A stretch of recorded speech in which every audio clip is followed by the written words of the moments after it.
Can we measure the speed of sound at home, and that too by using simple equipment like a measuring tape and a smartphone? Can we? Let's discuss about it.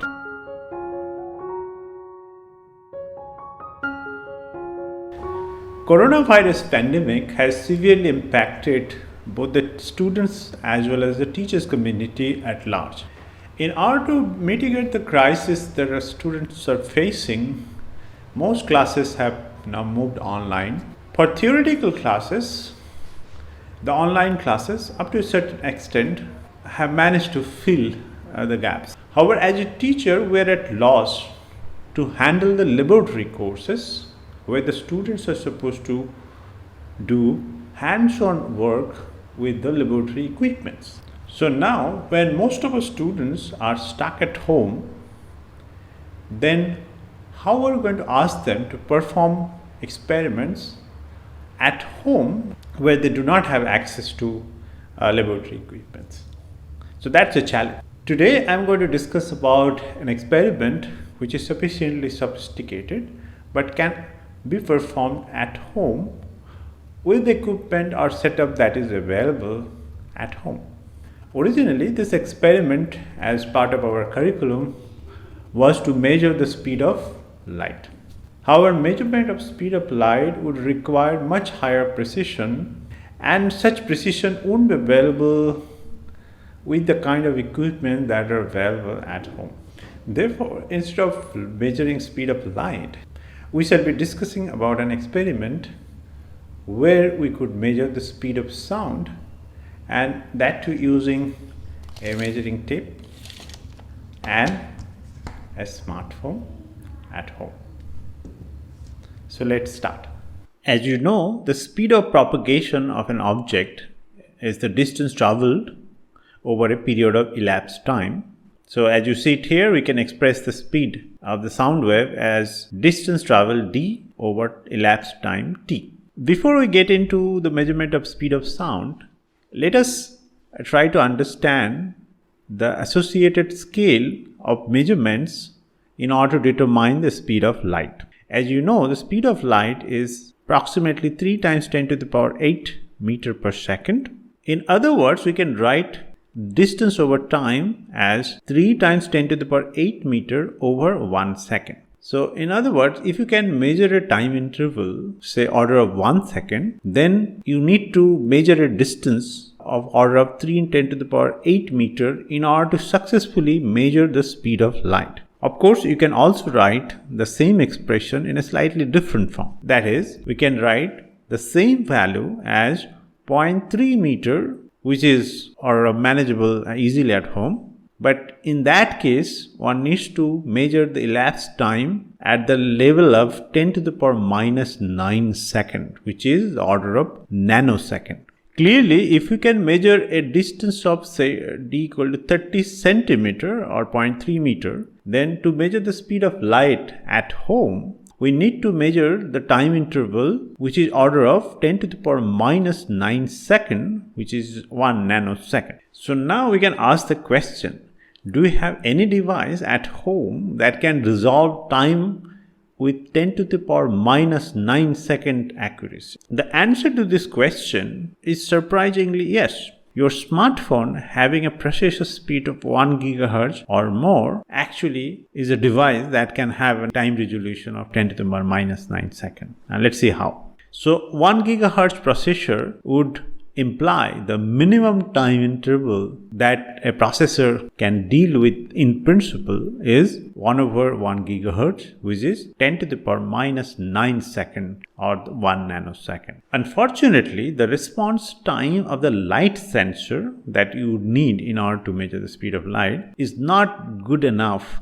to resolve the time resolution at a scale of nanosecond. So now we may ask the question, what about the speed of sound? Let us recall the speed of sound in air at room temperature is approximately 340 meter per second. As earlier, we can write this speed of sound as d over t, which is equal to 340 meter over 1 second. So in other words, if you can measure a time interval which is order of 1 second, then you need to measure a distance which is order of 340 meters. However, if you can measure say 34 centimeter, which is 0.34 meter, then it is good enough if you can measure the time interval with an accuracy of 10 to the power minus 3 second, which is just a millisecond. We have already seen your smartphone has adequate time resolution. Fortunately, it also has fast enough sound sensor, that is the microphone. If you ask me how do you know that? As you know, we human can hear sound of frequency 20 Hz to 20 kHz. Now, if you want to have a microphone that can record sound which is audible to human ear, then the minimum response time would need to be at least order of 1/20 kHz. Therefore, the response time of a microphone is better than 1 millisecond, as you see it here.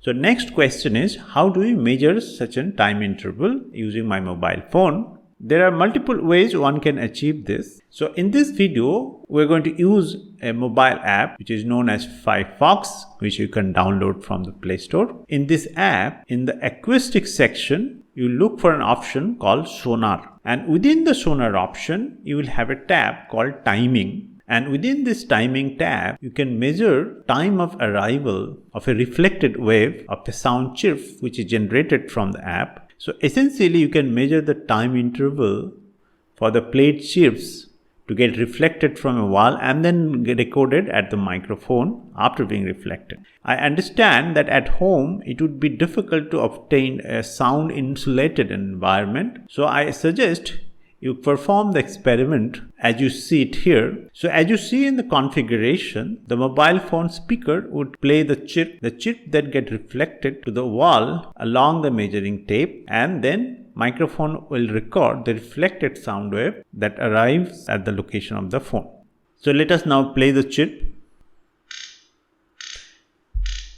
And you can then find the cross correlation between the chirp that is played through the speaker and the sound that is recorded through the microphone.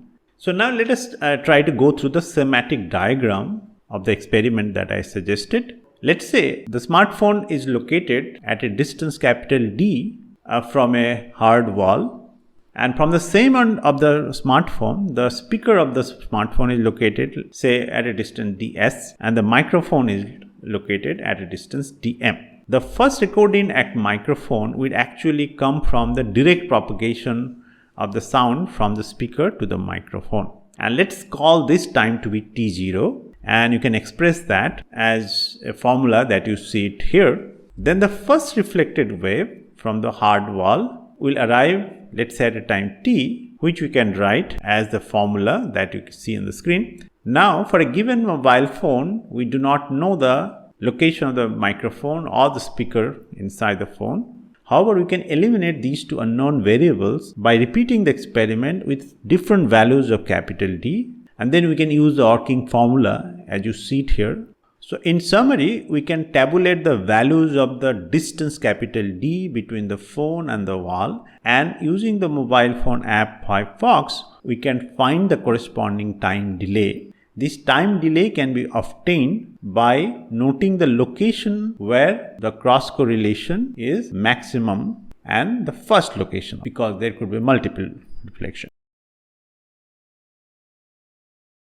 So after having recorded the data, we can calculate statistical error analysis by computing the standard deviation of the data set that you have. We can also perform the systematic error analysis due to the measurement apparatus that you have employed, namely the measuring tape, as well as the width of the cross correlation that will give you error in the delay. In case you have a question or comment or a suggestion, please feel free to write them below in the comment section. And in case you find this video useful, then you're welcome to subscribe to this channel.